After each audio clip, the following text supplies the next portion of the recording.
మీ business ఏదైనా మీ ఊర్లో promotion చేయాలంటే అది సుమన్ టీవీతోనే సాధ్యం. ఇప్పుడే సంప్రదించండి. ఏమి కానీ ఊపిరిస్తుంది ఏమీ లేదు sir.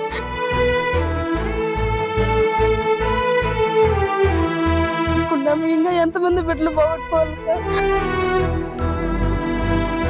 Welcome to Suman TV.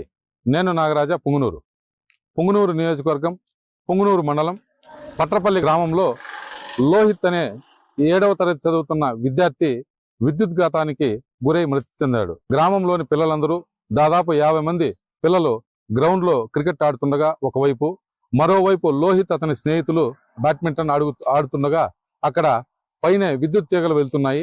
అక్కడ ఇతను ఒక కమ్మీతో విద్యుత్ తీగలు దగ్గర ఎత్తులో ఉండడం వల్ల విద్యుత్ తీగలకి తగలడంతో అక్కడికక్కడే మృతి చెందాడు. ఈ గ్రామంలో అన్ని చోట్ల ఇదే విధంగా విద్యుత్ తీగలు కిందకున్నాయని గ్రామస్తులు ఆరోపిస్తున్నారు. వారి మాటల్లోనే విందాం పదండి.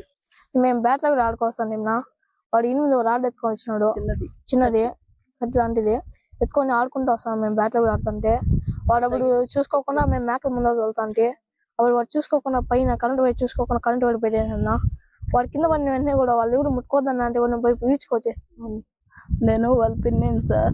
నేను అక్కడ మేకలు మేపుకుంటా అన్నాను. నా బిడ్డలు ఇద్దరు మా మధ్య కొడుకు అందరూ ఈడ ఆడుకుంటా ఉంటారు సార్. వీళ్ళే కాదు సార్, ఇంకా 50 మంది తాండా వాళ్ళంతా పిల్లలంతా ఆడుకుంటా ఉంటారు సార్.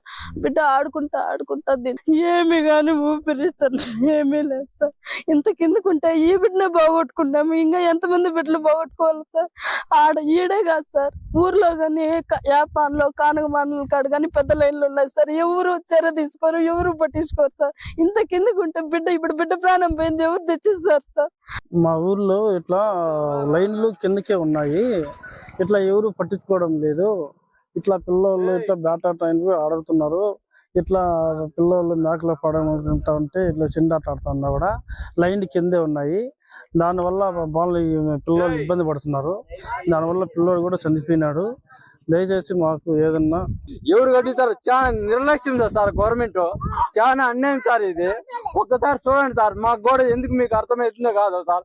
ఒకసారి నిజంగా చూడండి సార్, 10 అడుగులు కానీ లేదు సార్. అది చాలా అన్యాయం సార్. గవర్నమెంట్ చాలా కొంచెం కానీ పట్టించుకోదు సార్.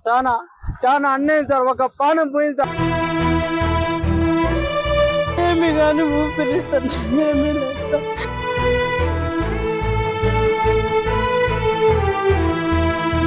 ఇంకా ఎంతమంది బిడ్డలు పోగొట్టుకోవాలి సార్.